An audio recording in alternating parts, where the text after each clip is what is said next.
Hey, what's up you guys? This is Hugh from Creative District Agency. Welcome to the very first Tech Tag. The idea behind the Tech Tag is to connect you guys with the best experts out there. So please let us know at this email what topic would you like to hear about next time, and we will make sure to get the right expert for you. In this occasion, we spoke about cybersecurity and data protection. This event took place the 8th of July. This is the first part of 3, so please check down below as well to find the second and third part. Our first speaker of the night is Francisco Gaspar, who is a lead cybersecurity architect and will speak about how to become anonymous online and protect your data from hackers. Enjoy. I hope everyone can see my screen. So today I'm going to give a keynote about how to go online without being tracked, or how to go incognito online. It's a little bit more than going incognito on the browser, but you will understand by the end of this talk. Who am I? So I'm Francisco. I'm a technology enthusiast, security evangelist, a white hacker, a two-wheel lover, a basketball player, and above all, I love gadgets. Basically, everything that has to do with technology, I like, and security is another topic I'm very keen and lucky to work on. Now, back to our main topic today, how to go incognito online. I don't know if many of you know, but right now we have a problem. Data is the new oil. Since 2015, the most valuable asset in the world right now, since 2015 until now, is data. So companies like Google, Amazon, Uber, Microsoft, Facebook, Tesla, you name it, most of them are trillion-dollar companies. Tesla, for example, is the most valuable car manufacturer in the world, and they don't even sell that many cars. It's the amount of data they collect. Facebook is a giant machine of data. Google is another one. So data is so valuable that these companies became trillion-dollar companies like Microsoft, Amazon, etc. And oil is no longer valuable, as we've seen in the last weeks. Oil was negative, right? So it's different now, the world. Adding to that, this is what's going on in 2020 in the internet. So for example, in a minute, Netflix shows 764,000 hours of video. It's an amazing number. 1.3 million people log in on Facebook every minute. 4.1 million searches on Google are done. 694,000 people scroll on Instagram. So it's a crazy amount of data. And adding to that, we have hackers. And the hackers collect that data like Google. For example, a social security number is so widely available on the internet, it costs $1 on the dark web. A credit card, 5 to 110, depending on the amount of money you have there. Passports, everything is for sale, because if we're not careful, it's easy to collect data. For example, here's an example on how it's possible to collect the data from you when you navigate online. For example, you're a user. You try to go to site.com. Right there at your home, a hacker could be eavesdropping your location and your data, and steal your data from the router itself, not even at the ISP level. At the ISP level, you have lawyers, you have a sysadmin, you have police checking your traffic, you have NSA checking your traffic too. And even at the website, you have the same problems. You have lawyers, you have sysadmins, you could have hackers too, you have police. So if you want to go incognito, it's not a browser in incognito mode that will save you from it or will protect you from it. Of course, it will protect you from your history browsing. I don't know if you know, but if you want to buy something for your wife and you don't want her to know, okay, use incognito. But if you don't want anyone else to know, you need to go a little deeper. So what can we do?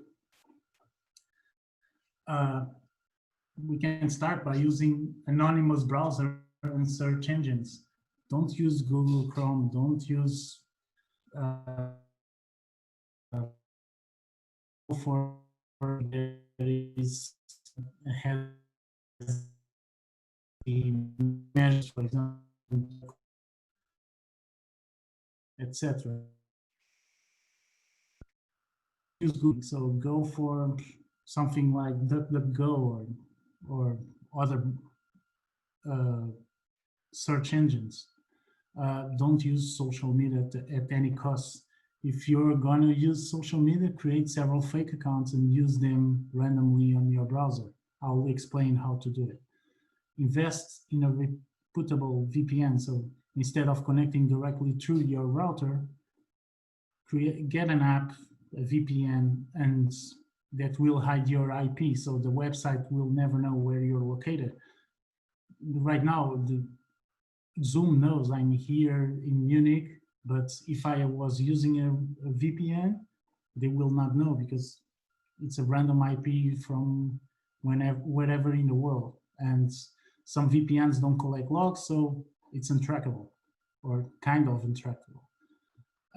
Don't use your emails when registering in websites. So if you want to go really dark, don't use emails. Use disposable emails, those 24-hour emails. You will create an email, you get a random email, and after 24 hours, these emails will disappear, and you're registering the website. For example, there's an email called Guerrilla Mail, offers this type of service, and it's free and easy to use. There are several others. Just type in a search engine, not Google, something else, and try to find it, a service called 24-hour email or something like that. And above all, don't be afraid to go dark. So these are the first measures to go dark, but you can go deeper. And how do we get there? With onions, right? Like an onion, you have several layers to get deeper. So right now I'm talking about the onion router. I don't know if any one of you have ever heard of it. Tor network is a set of pods on the web that I connect when I install this kind of VPN or proxy VPN. I will connect randomly to these pods all over the world, and the website will never know where I'm connecting from. It's distributed and it's very difficult to track. How does it work? It's a very vague image, but it gives you an idea. Like an onion, you have several layers. The outer layer will never know anything else beside the next layer. You will never know data. You will never know where I am because I'm in the inner layers, but you will connect to the first layer, and the first layer has an encryption key that layer will use to connect, and the next layer will use to connect with the other one, and so forth. Another image, how it works. So it's called peeling an onion. So basically here I have a website user called Alice on the ISP, and I could have someone tapping on the line and check the traffic going on the ISP, but with the Tor relay, if the message is encrypted through the whole network, and this person will never know what message I'm sending. So this is the safest way to do it. And how can we do it? Well, we can do it in 6 easy steps. First of all, create a virtual machine to go online. So we create a virtual machine inside our machine. We'll never use our own physical machine. That's the first one. We create a virtual machine to go online. And after the machine is configured with a browser, VPNs, etc., we create a snapshot. I don't know if you know what's a snapshot. A snapshot is it's a picture, basically, of that image at a certain point. So on that day, right when I install the machine, I have a snapshot of a perfect machine. So every time I use the machine to go online, if I really want to go dark, I reverse to that snapshot on the previous day or month when the machine was created. So I will not have any logs, any tracing data, whatever, because the machine will be reset to the previous stage.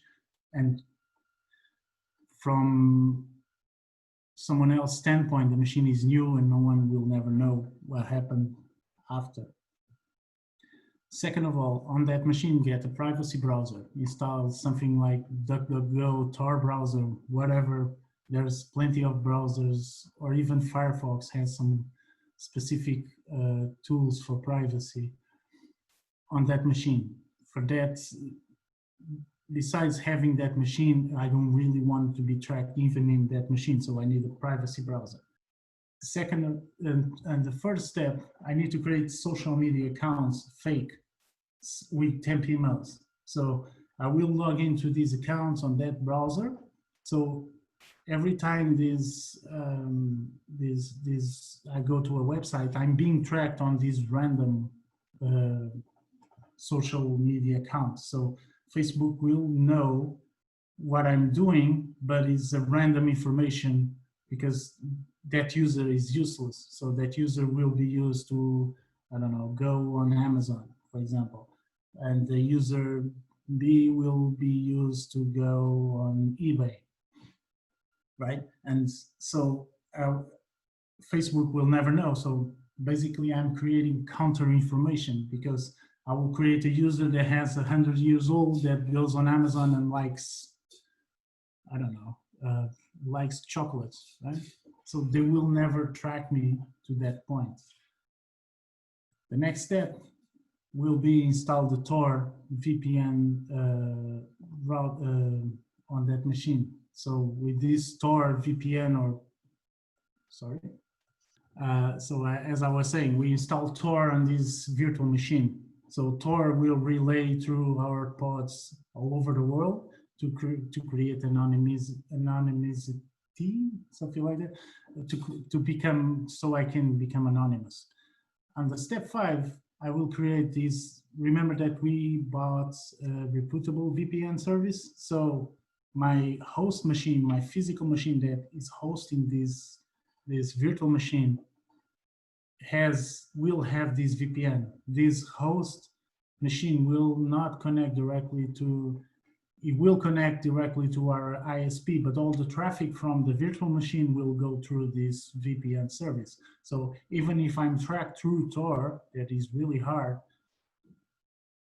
the authorities or the hacker or whoever wants to track me will hit this VPN and will say, okay, there's another layer. So they will have to fight harder to track me. And step 6, we're good, we can start navigating. But if we're paranoid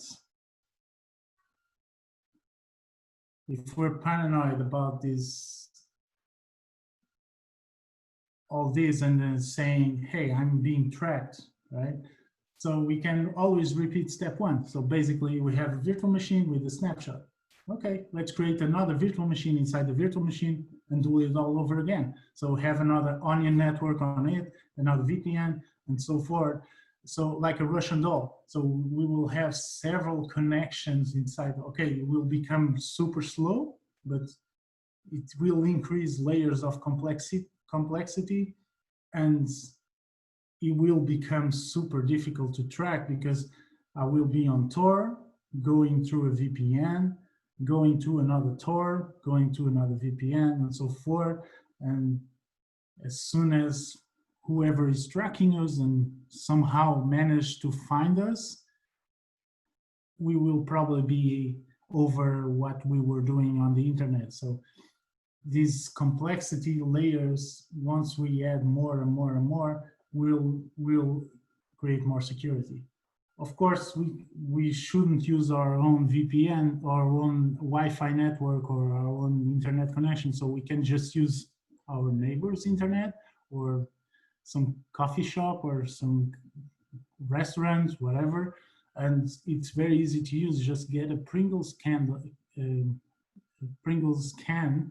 and put an antenna inside. It will probably get your whole neighborhoods in there. And it's very easy to be at home and not even using our own network. So even if we're caught doing all of this, we will be somewhere else because we will not be our home, our own internet. But we always have to keep in mind that Tor network is also used not so good, not so legal stuff. For example, in 2013 was closed the biggest eBay of the Tor network. It was a website called Silk Road, and this Silk Road, it was on the dark web that we can only use through the dark web, through the Tor network. And this Silk Road was doing approximately from February 2011 to 2013 to July 2013, $1.2 billion in revenue. And they were selling everything from guns to narcotics to credit card hitmans, Russian brides or whatever brides that we wanted. There's a very good book called American Kingpin. I recommend to read it because it's very interesting how FBI caught the owner of this website. It was very hard. It was years of investigation. So you see how secure this network is. But also, it's also used for legal stuff or illegal in some countries. For example, leaks from other countries, leaks to the press, to bypass the firewalls like China. China doesn't allow Chinese people to do some things online. So they use this network to send information, to get information. So we always well heard of Great Firewall of China. That's it. They basically block everything. That's a very good way to bypass this firewall. I forgot that we had some polls, so we can pull some polls over and you guys will answer.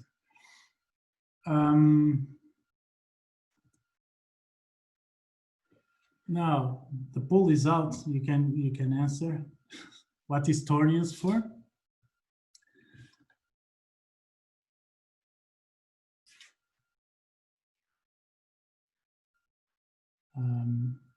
Continuing, is it safe?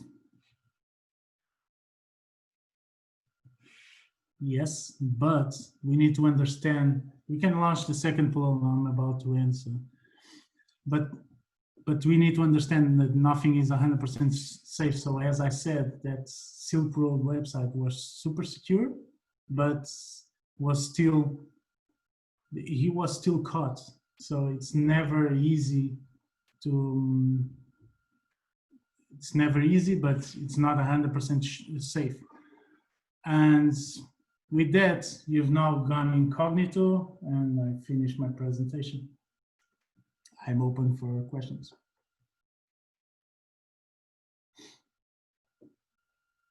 While we launch the poll, we're gonna take a look at the Q&As.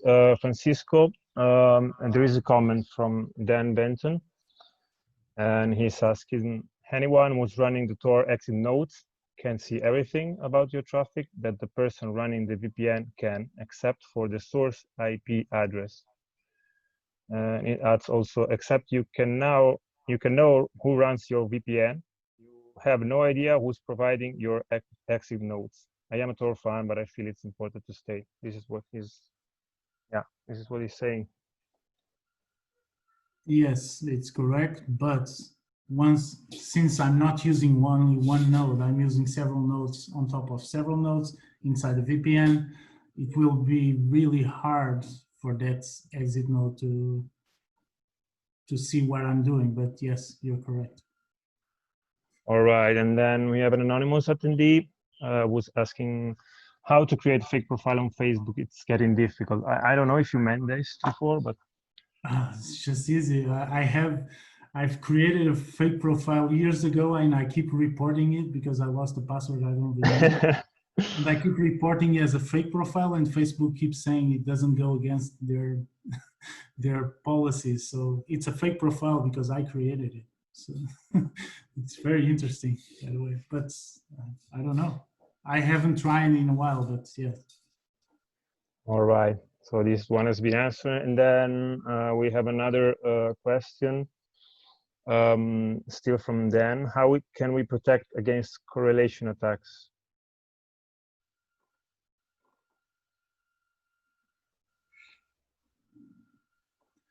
I need more input to answer that. So a correlation in terms of data. That's why we create several fake profiles. That's why we add several layers. So there's the whole idea is not to have correlation attacks. Is that what you're mentioning? I'm not 100% sure. So. All right, maybe we can maybe talk again at the end of the webinar. And then maybe a last one, and then we can move on with the next speaker. Sam is asking, is there a good free VPN to use on top of Tor? No, I will never use a free VPN. You need to question yourself, why is it free, right? Where do they get their connection for, or where do they get their money from selling our data? So a free VPN is just someone else tracking our data and selling to someone else. So a free VPN, it's not a good idea. Maybe for an emergency scenario, I will never use because they never tell us what they're doing with our data. So I like those VPNs where they say where the data centers are, and they normally are in some very lax in terms of internet laws countries, and they say they do not collect our data and do not collect logs. I normally use those kinds of services. That's the whole point. They can, no, they can. Well, we don't know what they can do, right? It's only supposed to, but in terms of technicality, if you're adding several nodes, and if you're adding several layers on the encryption level, if you're adding several complexity levels on the traffic, even NSA will not understand where you're coming from because you're not even connecting from home. You're connecting from somewhere else, at home, of course, but somewhere else, connecting to another country, going relayed through several proxies, and we can add another VPN, another proxy of. It's really hard for NSA, I guess, to check it. All right. Yes, they can see ISPs, but they will not be able to understand what's going on because I will be distributed between several ISPs, and to merge all the data, if they can do it, probably can. I don't know. Probably can, I don't know, but it will be super cool to understand how they do it.